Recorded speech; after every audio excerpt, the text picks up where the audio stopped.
First Lady of Nigeria, the one who should stand as the first advocate for women, speaks not of justice, not of protection, but of silence and shame. Women should learn not to be cheap, she says, as if dignity is a price to be bargained, as if harassment is a debt women must pay. Respect yourselves, she adds. But respect is not a shield against predators, and silence is not a cure for abuse. She says, people compliment you, only that. First Lady, only that what? As if predators' words are mere pleasantries, as if a woman's presence is an invitation, as if the solution is to shrink, to disappear. Never stand where men might talk to you anyhow. But power does not protect women, and silence does not stop the violence. Tell us, First Lady, if respect alone could save us, why do most honorable women still suffer? This is not the voice of a protector, not the words of a leader, but an echo of the same system that tells women to endure, to adjust, and to accept. No. We will not bend to be respected. We will not shrink to be safe. And we will demand more than survival. We saw a situation whereby a senator was caught on camera physically molesting a lady where he had gone to buy something. At the end of the day, fellow senators were saying to him, do you want us, we want us to protect you or not? And they ended up protecting him. Start with you, Senator Grace Bent. As the first female senator in Adamawa, how did you say true to yourself without feeling suppressed? And why are senators who speak out silenced without investigation? No matter your stand on the Akpoti versus Akpabio case, doesn't the Senate's rush to protect one man raise serious concerns? Thank you very much, Ruth. Good to have me here today. I give all the glory to God Almighty. Your question on my emergence as the first female senator from Adamawa State is very instructive. One thing that is pertinent about the position of every woman in this country is that very few men, and I'd say very few, emphatically, can stand the guts of strong women. Strong women in terms of their intellectualism, in terms of their capacity to think, in terms of their views and the ability to stand shoulder to shoulder with their menfolk. It's not very common to see men being able to swallow the guts of such women. Having said that, I must tell you that my emergence as the first female senator from Adamawa State, it wasn't something I got on a platter of gold.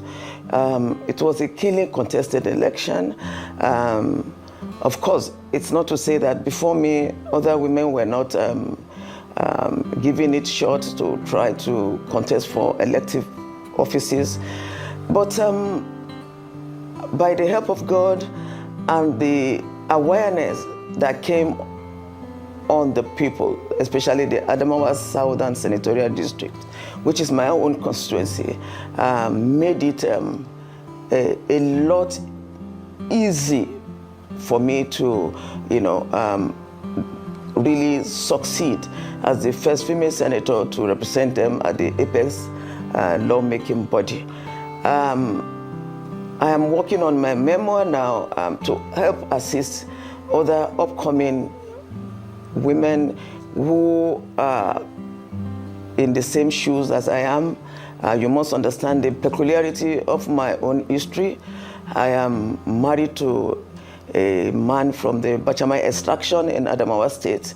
And it's very historic that the people of Adamawa State not only accepted me as their wife, they integrated me into the society, and they spoke volumes by having to elect me both at the primary level and during the general election. So I don't want to divulge all the secrets here today.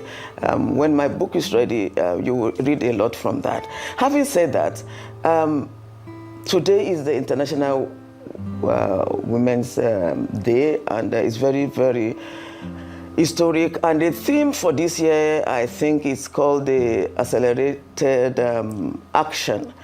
What is the accelerated action about? Accelerated action for gender equality and equal opportunities for women as much as they have with their men counterpart. So it's a very, very critical theme that I think everybody should take very seriously. We are experiencing a very sensitive issue in Nigeria today as it affects a junior colleague of mine, Senator Natasha Akpabio. I want to say there are two angles to this thing. This matter is before the court of law, and it will be sub judice for me at this point in time to make any opinion of mine, as it were. I would have loved to do that. But I believe that the Nigerian judiciary will do a very, very meticulous job. Due diligence, due process will be followed, and I believe that justice will prevail. And the technicalities of what happened to Natasha in the Senate is very instructive too, because you must understand that the Senate is guided by standing rules and orders, and we must take cognizance of that. The sanctity of that institution and the integrity of that institution. It's why you have those rules and those standing orders. I think there are about 235 standing orders or thereabout, if I'm not mistaken. And the problem with that is that year in, year out, every 4 years, you see the National Assembly having to, roll out new members who have not gone through the old wrong of understanding how the Senate works. So I think I want to use this opportunity to appeal to the Senate leadership, especially with the new election year coming by this time next year. Of course, people will be preparing for primary elections. And it is imperative, and it's very, very pertinent that the Senate leadership and indeed in the National Assembly must always have a retreat for every parliamentarian to understand what the rules and the standing order says about their activities in the Senate. Ordinarily, if Natasha was very, very used to these standing orders and rules, maybe some of these minuses here and there wouldn't have arisen. I think that this shouldn't discourage the Nigerian women. From time immemorial, as a Christian, I understand that women have always gone through what we call the sexual harassment. I remember the case of Mother Sarah in the Bible, in the Holy Bible, where Father Abraham had to, protect himself and had to tell his wife, who was such a pretty woman. Thank you so much, Grace Ben. He had to tell her, thank you so much, Senator Grace. We need to get. Yes. I need to introduce Aisha into the foray as well. So, Aisha, I want to ask you a question. Okay, thank you so much. Facing what might be the biggest battle of her life, Senator Akpabio made her sexual harassment against Senate President Akpabio public. What do you think? Why do you think she chose this platform to announce it? And what strategy do you see behind this move? Thank you so much for having me. And I think one of the things that we must understand is the fact that sexual harassment is not something to be condoned. And it's gone on for ages, but it's not acceptable. And we almost understand that the silence of our mothers and our elders is not our silence. And also our own silence is not the silence of the younger generation. And they're pushing back, and they have a reason to. On the issue of the sexual harassment, at any time that a victim feels comfortable or have had enough and speak out. We must understand that a lot of time there are always remote causes to something. You take it in, you keep quiet, and there's a moment where you just can't take it enough. And I think Senator Natasha Akpabio got to that particular stage, and when it was like, enough is enough. I can't keep being harassed. And we know, we all live in Nigeria. We know the kind of environment that we live in, and the fact that women are not protected. And so you find women across everywhere, even little children are being, harassed sexually. And now we have someone at the level that she is speaking out, and yet, they're sort of like trying to silence her. And I think what is most instructive, and I haven't seen this from the Senate, is the fact that there needs to be an independent investigation. Nothing is being said about this. Focus is more on technicalities. And even if we go into the technicalities, when I see us talking about, the Senate being an institution that needs to be protected, it has its own laws and everything, why is it that the Senate, it looks as if it's almost like it has a court-like, mafia-like kind of appearance to it, whereby there are members who behave badly, who do badly. You never see the Senate coming out to actually punish them or suspend them at any time. And this is a pattern. Nigeria needs to watch out for this pattern. At any time that you see, any member of the National Assembly being suspended or something like that, it is either they're standing for the people, they're speaking up on issues that are happening, they're revealing information, or they're fighting injustice. And it becomes very easy to suspend it. And I'll give you a quick example. We saw a situation whereby, not this assembly, we saw a situation whereby a senator was caught on camera physically molesting a lady where he had gone to buy something. At the end of the day, fellow senators were saying to him, do you want us, we want us to protect you or not? And they ended up protecting him, and they didn't do anything about it. And if you think that the Senate is an institution that should be respected, they should begin to live by those examples. In terms of the sitting arrangement, we've even seen the Senate president, when he was a floor member, had also had its meltdown and breakdown over sitting arrangement. And this is not the first time. Senator Natasha is not the first to go ahead and do it. And so when we focus on technicalities and not on the issues and the injustice that we've seen, and to quickly add that on the issue of her writing her petition, yes, when you have a case, you are supposed to be the one to write your own petition. There are certain rules if they don't make sense, if it's not about equity, if there's no justice to it, sometimes you have to challenge those rules. Petitions that are coming from your members, from your constituencies, of course you're not supposed to sign it. But let me ask amongst the, I'm not very familiar with the Senate rules, so I would say yes, I'm not knowledgeable enough. But the question I will ask, is there a place where it explicitly says that if you are writing a petition against a fellow senator, you're not supposed to sign it? Or is it the signing is only when petition is being brought in from your constituency? But beyond that also, and the biggest travesty of it all, is the fact that the accused was also the judge in this case. If you're talking about the Senate being an institution that is so well respected, that is supposed to be of members who are distinguished, even though they haven't distinguished themselves, you would expect that they would have had the courage to have said to the Senate president, step down on this issue. Let someone else, an impartial person, stay on it and take charge of that particular session. And if the members of the Senate were unable to have the courage to do this, then you would have thought that integrity would have made the Senate president to excuse himself and come down and say, on this issue, since I'm the one who is being accused, let me step down and let this go on. None of that happened. And for me, the question is this: what right does the Senate or members of the Senate have to take away something that the Constitution of this country has given someone? Senator Natasha was not made a senator by her fellow senators in the Senate. She was made a senator by her constituents who voted for her. And even when there was issue with that whole election, she went to court and she got her mandate back. And so they cannot strip her of something that they were not the ones that gave them. And I don't think it makes sense for you to suspend somebody for 6 months. They don't have a right. They shouldn't have a right. And that should be challenged. And that has been challenged before. To suspend anybody from their legislative duty, what they can have a right to is to suspend you maybe from taking part in committee activities, from taking part in some oversight function. But for this is a travesty that we should all, stand up for. And let me just end up by saying that Senator Natasha was not humiliated. The Senate humiliated itself.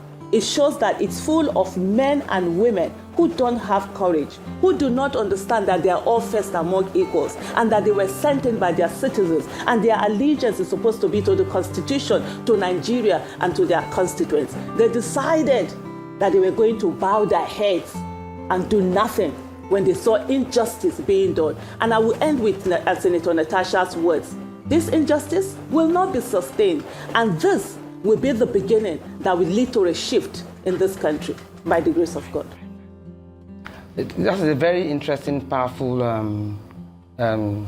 statement that you made. But I want to ask Senator Grace. Can we have Senator Grace in the house, please? Given the intense backlash that Senator... Yes, I'm with you. Okay. Given the intense backlash that Senator Agboti Uduaghan has faced for speaking out, do you think there's a way for her to reclaim her seat, balancing her commitment to serving her people with a stand against oppression, without losing face with her supporters or diminishing the defiance that sparked her courage in the first place? Senator Natasha has a lot of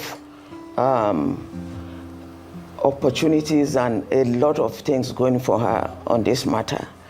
Senator Natasha was validly elected by her constituents. I'm not in support of the 6 months suspension. It's alien to me as a parliamentarian. I was in the 6th Senate, and the camaraderie that we had during our time, we had about 8 female senators in the chambers, and at no time did any senator, was ever subjected to any kind of, whether you call it humiliation or abuse or any kind of embarrassment, as Senator Natasha may have experienced. But having said this, I am very, very optimistic that the leadership of the Senate is going to review this matter and understand that the constituency which Natasha represents cannot afford to be alienated from the scheme of events and from participating in national discourse as it affects our constituency. 6 months is a no-no for me. Something must be done about that. And it brings us to the issue of having to have more women in that Senate and in the National Assembly as parliamentarians. You have 4 women, 4 fresh first-timers who are still trying to understand the rope. They don't understand most of the way you move motions, the way you sponsor bills, and so on and so forth. And until we have more women that have their voices heard in the National Assembly, we're able to repeal some of those obnoxious laws that have eaten to work against the women folk in Nigeria. We cannot continue this way. You cannot have 4 women out of 109 senators, and you expect, the day Natasha's issue was being discussed, it was only Natasha that was at the sitting that day. I didn't see any other woman.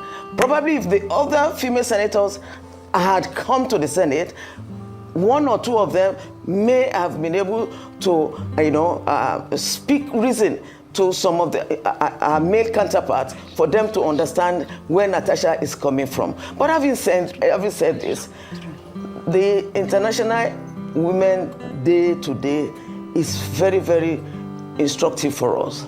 It is high time the Nigerian political parties and the Nigerian government begin to enlarge the space for us. Election is around the corner again. It is incumbent on the political parties to begin to enshrine in their constitution. I must say this because Natasha's issue should have gotten a more human face if more women are able to rise up to the occasion for her. But you see in the Senate, what do you expect of the men? The men must protect themselves. Unfortunately for us, the women have become endangered species, not just in Nigeria, but all across the world. And for how long are we going to do that? Equal opportunities for the women. I mean, you just asked me, how did I manage to come to the Senate? It was not an easy one. A woman must go the extra mile. As a matter of fact, Aisha just said it now. She's not a politician.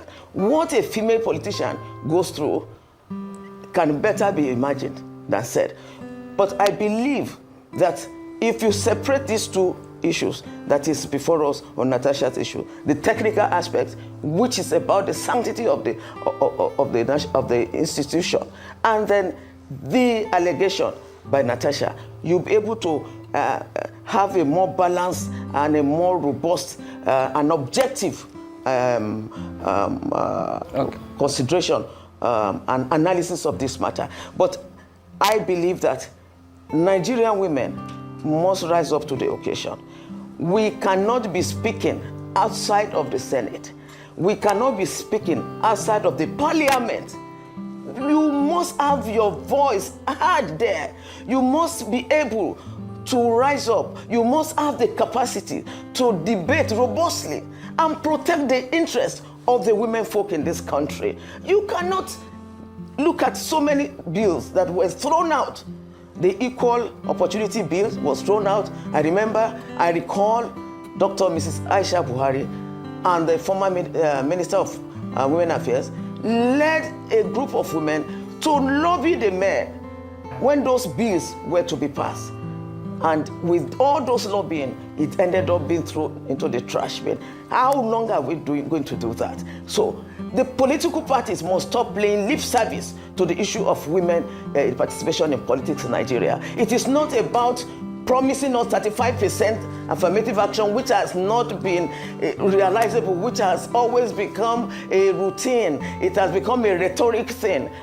How many political parties have their national chairman as women in this party? How many political parties have national secretaries as women? Have national organizing secretaries as women? But if principal officers, you have the National Working Committee, where you have just one lone voice, a derogatory nomenclature of a national woman leader. Can I interject? For God's sake. Can I interject what there? can a woman do? Before we go on break, can I interject there? Within the National Working Committee. Yes, the Senate President recently. You must understand that Natasha's ordeal, is deeper than what you were saying.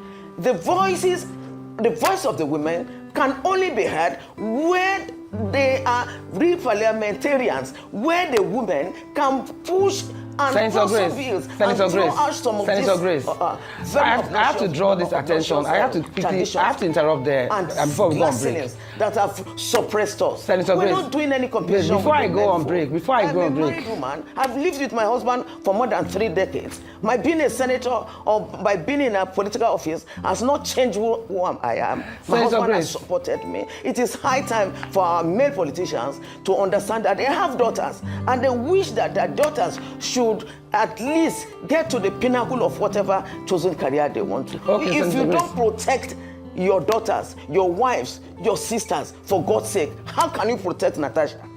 Senator Grace, there was a pertinent point that the Senate President brought out in a video that was posted yesterday. He said that 51% of the women constitute the population of voters in Nigeria, and that the truth of the matter is that women do not vote for themselves.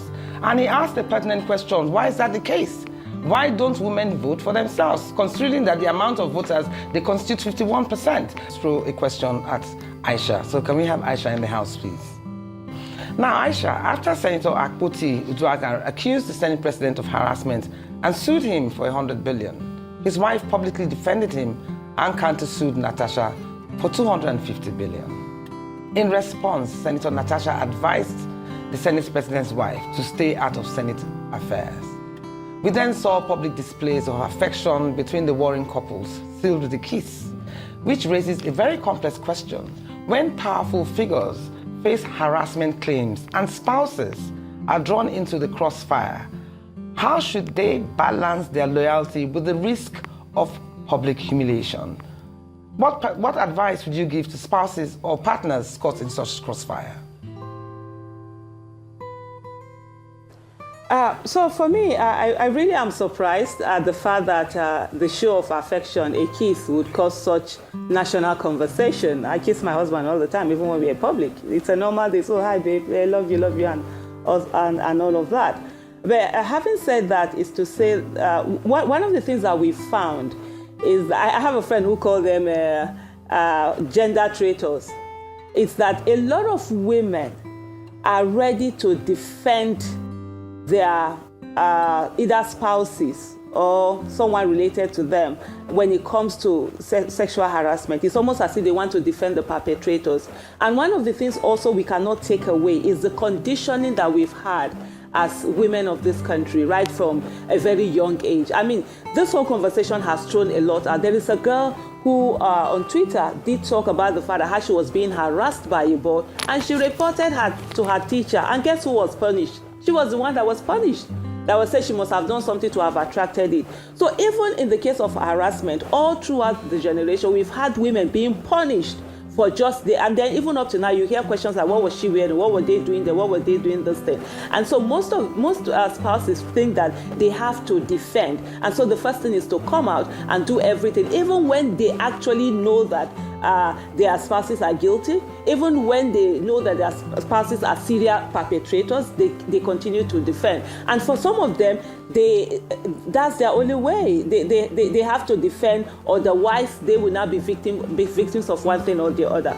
But I think what should happen here is to take a moment and just try and find, let there be transparency.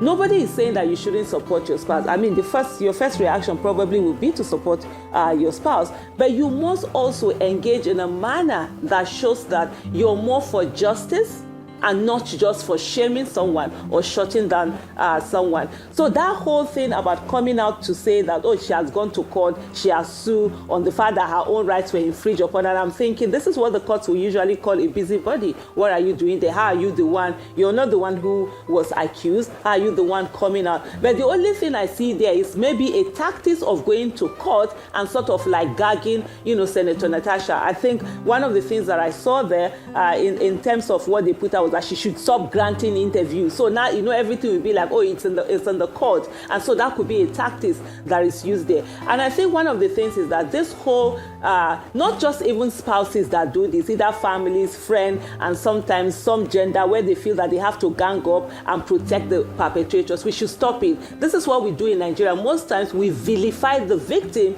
rather than ensuring that justice is served. What everybody should be calling out right now is for there to be an independent, transparent investigation into this whole thing and let it happen. And let's not forget, Senator Natasha Akpabio is not the first high-ranking woman who has come out to accuse Senator Akpabio of sexual harassment. The former NDDC MD had even said, and she said this on air, on national TV, that she had slapped him for the same thing.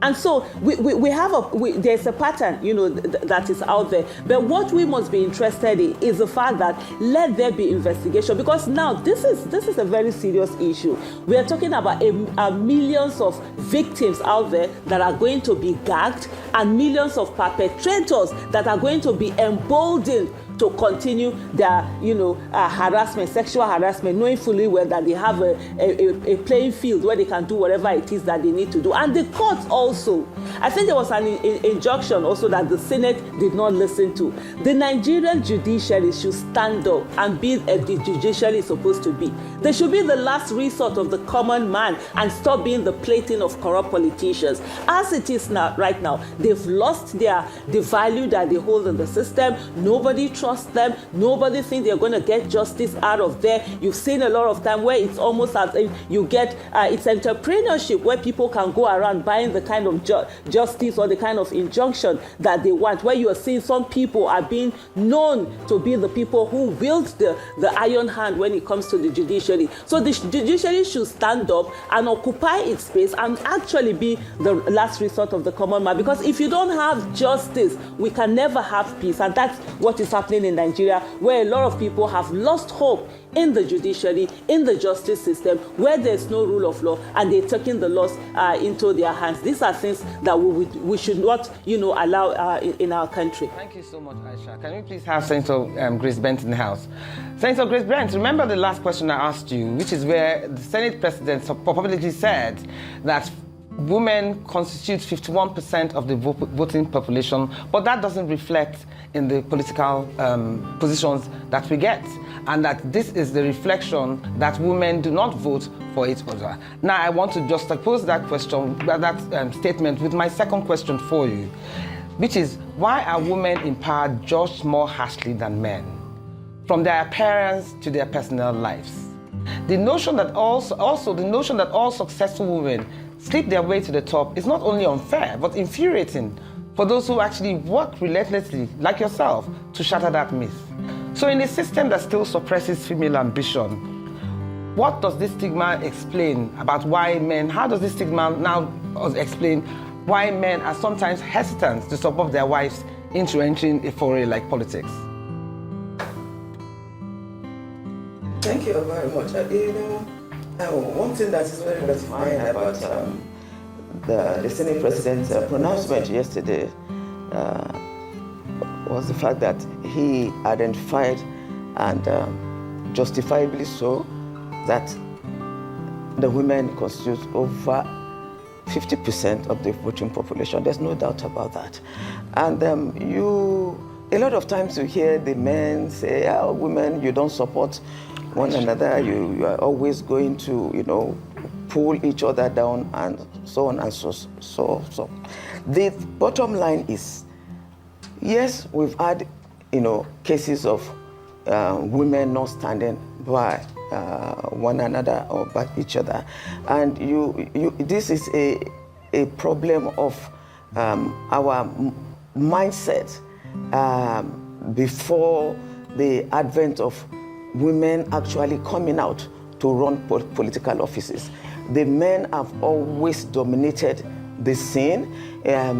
It was seen ab initio as an exclusive reserve of the men folk, especially when it comes to contesting for elective offices. So this archaic mindset, whether you like it or not, is still something that is running in the minds of the women, especially the women in the villages.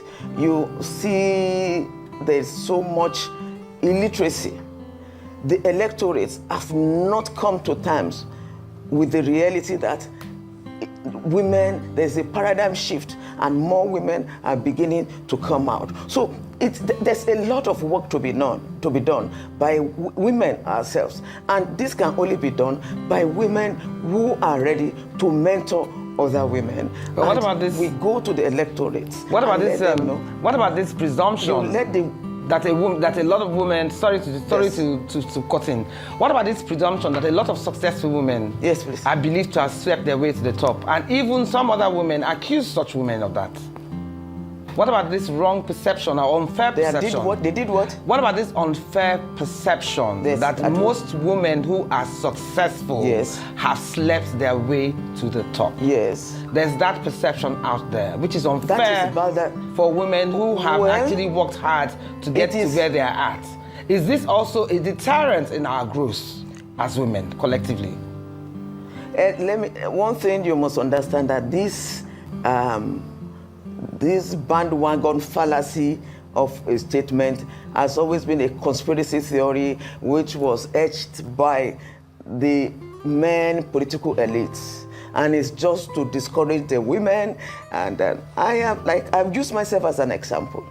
I've lived with my husband for almost what are you saying, for about 4 decades or thereabout. And you want to tell me that I became a senator by having to, compromise myself with a man or what? I mean, that doesn't make sense. It's very cheap men and cheap women who make such assertions. And I want you to throw that into the garbage. A lot of women have struggled. They have the capacity. They have the proven track record. They are qualified. And they have struggled against all odds to reach the pinnacle of their career. So for any man to say this, or any woman, is to say that I want you to know that it is only being said by men and women who have not understood the essence of political participation. No man, as a matter of fact, will sleep with you and will still give you what you want. The moment a man messes up with you, you have lost your integrity. So it's a non-starter. You don't even go near it. And that is why I've told you about being strong as a woman. Because when you are strong as a woman and you show and prove to a man that I am not just any other woman, I am not your bedmate, I am not a woman of easy virtue. Men don't, well, I'm not saying going to generalize it. Some men don't want to hear that. Some men see women as expendable figures. And so it is not all women that you hear them say this. But one thing I want to assure you that there's a lot of awareness that is going on amongst the women. If I tell you, all my elections in Adamawa State, I have had tremendous support of the women folks. And because there's so much understanding now on the part of the women. And I know that if, like I said initially, if political parties will consciously and deliberately say, look, for a change, let us have national secretaries as women, both at the national, the state, and the world. You will see things begin to change. I have to ask another question. And you will understand. Please. Yes. Pray tell, I have to ask another please. question. There's also the issue of character assassination. I'm ready for you. There's also the issue. Absolutely. Thank you, ma. We There's have also, that. They also Pull me down syndrome. Yes, no, listen, let me just land. You have a character assassination. No, listen. Yes. You remember how the Senate president accused Joy Nune, who apparently slapped him, of having 4 husbands. There's another senator that came on air too and accused Senator Natasha Abuti of having 6 children from 6 different men. They just assassinate the characters of these women because they dared to come out to speak. So I want another pertinent question I need to ask. That do you think this character assassination can actually affect the swing of the pendulum when it comes to public opinion? Absolutely not. It shouldn't. We are getting to a very, very critical phase of our political experiment in our democracy. That such blackmail do not hold water any longer, because a lot of times you will know that these stories are just fabrications. They are just mere defensive mechanisms on the side of men to see a way to look for a way of silencing the women. But women understand better now. I remember in my early days of my political experience, I used to get rattled when I see journalists write very ridiculous things about me in the pages of the newspapers. I get worried, I get agitated, especially now where we are in the era of social media, where someone can just sit at the corner of his room and just fabricate a story and begin to send it out. You know, I know better now. When I read such stories, I don't take it with any pinch of salt. You want to believe whatever you want to believe, but that should not deter the women. Thank you so You much. must understand that these are deliberate attempts to frustrate you, to sideline you, to marginalize you. Okay. And the more you stand with your head up even in the face of this intimidation, the more you earn respect for yourself, from even men, not just women. So that a woman has married 6 men in her lifetime is not a big deal to me. Okay. You should take that aside. Thank you, Senator. It doesn't say exactly what that woman is. Thank you, Senator Grace. Please let me get back to Aisha. Aisha, yes, I was just going to invite you back on. Yes, Go on. yeah, can I just quickly come in and comment on this? Yes, please. Before. Is that okay? Okay. So the first thing that we need to understand is that for every divorced woman, there is a divorced man. She didn't divorce herself. There are 2 parties. And this shaming is something that we have to do away with. There is something that Senator Brent said at the beginning of this conversation, which is very instructive, that many men are afraid of strong women. So when they see women who are strong, who are achievers, who are doing so many great things, they will do everything to bring them down. And that's where they have one of these things where they always tell you that the women sleep their way to the top. Why are the men also sleeping their way to the top? If that's the way people get to the top. And so this is a deliberate denigration, a deliberate attempt to undermine the work that they have done. On the issue of women not supporting women, and I remember when I think it was Madam Sarah Jubril, when she had primaries and she didn't get any vote, and for decades we kept hearing, oh, women don't support women, they will use her as an example. At least she didn't pay 100 million naira. Because the last primaries we had, we saw people who paid 100 million naira, men, and they didn't get a single vote. So who is saying men don't support men because those people, don't get that? Coming to the issue of population, we are quick to be told that women are more than half of the population. Women are 50-something% of the of the voting, population. But where is the power? It's just like there are certain countries that are less than one-tenth of our population, but they are doing greatly. It's not about the numbers. It's about the power attached to those numbers. How educated are these women? I have never heard, and I let anybody correct me, when I've heard that a man has been killed because of his voting choices. Many women have died because of their voting choices. There are a lot of women that have been told, if you vote a certain way, you're not coming back to this house. I'm going to divorce you. And they actually some of them got divorced. Some of them got a lot of things. So when we talk about this number, most times people don't talk about the fact that there is a power that attached to it. There are people who are controlling their votes. It's either a husband, either a father, even brothers, sometimes junior brothers. It's almost as if the woman doesn't have any agency of her own. So it's a fallacy when they sit down and begin to tell us that, oh, you have the numbers, but it's just that women don't want to vote each other. No, women are deprived from owning their own voice, from having their own agency and making their own decision the way they want to. And for the women who refuse to follow their way, who stand strong and make their own decision, everything is being done to denigrate them. I will tell you something. When my daughter turned 16, I had the Ashawo talk with her. I told her as long as she's achieving something, she's strong, she's doing so, people will call her that name. And if you ask all women who have done something in their lives, one way or the other, that's the label they give to us. And I love the way this younger generation of women are standing up to them. They say, yes, whatever you say, we'll use it to rub Vaseline. We'll continue.